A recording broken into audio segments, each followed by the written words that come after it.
The African National Congress, ANC, South Africa's ruling party for nearly 3 decades, is under growing international pressure as new developments in Washington signal a dramatic shift in how the United States engages with African governments mired in corruption, state capture, and human rights concerns.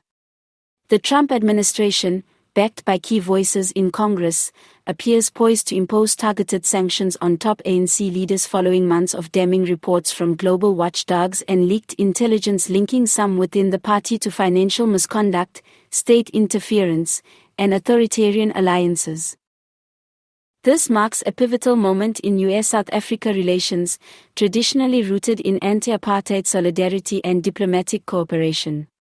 However, those ties are rapidly fraying amid mounting frustration in the West over South Africa's foreign policy, economic mismanagement, and perceived tolerance of kleptocratic behavior among its elite.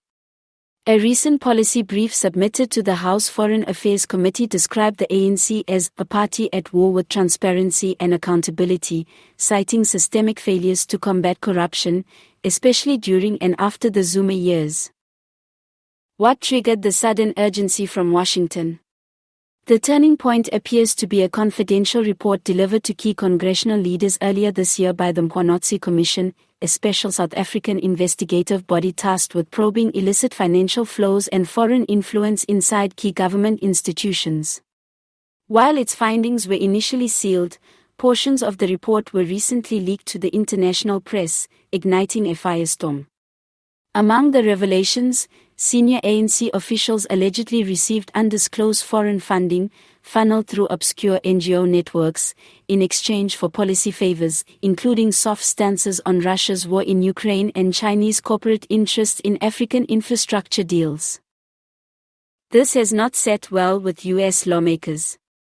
Senator Jim Risch, ranking Republican on the Senate Foreign Relations Committee, has openly called for the imposition of Magnitsky-style sanctions targeting individuals undermining democratic governance in Africa.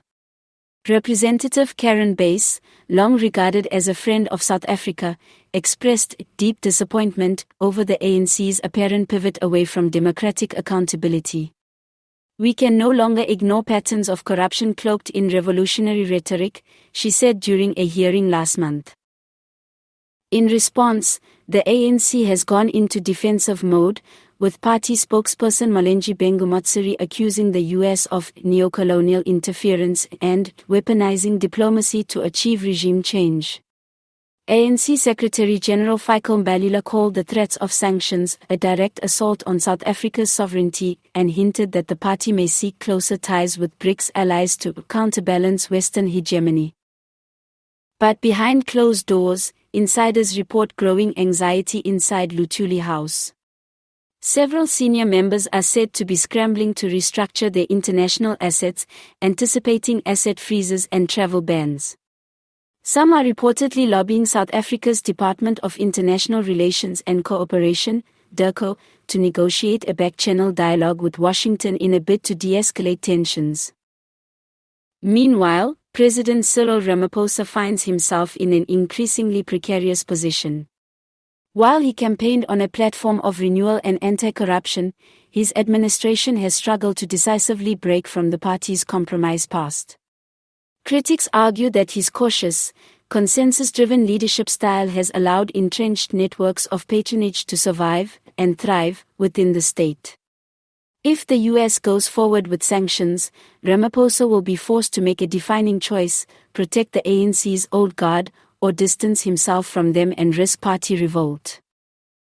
Outside observers see a broader geopolitical shift at play.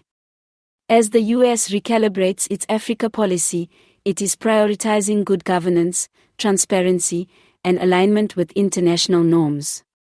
The ANC, long a symbol of liberation, now risks being viewed in Washington as an obstacle to those goals.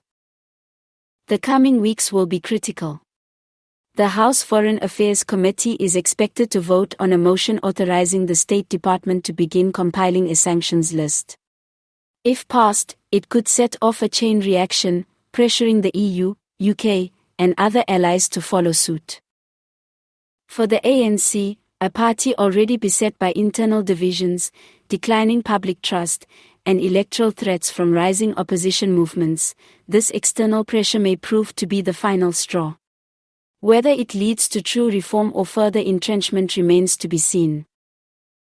One thing is certain, the ANC can no longer count on the unconditional support of its historic allies abroad. The heat is rising, and the world is watching.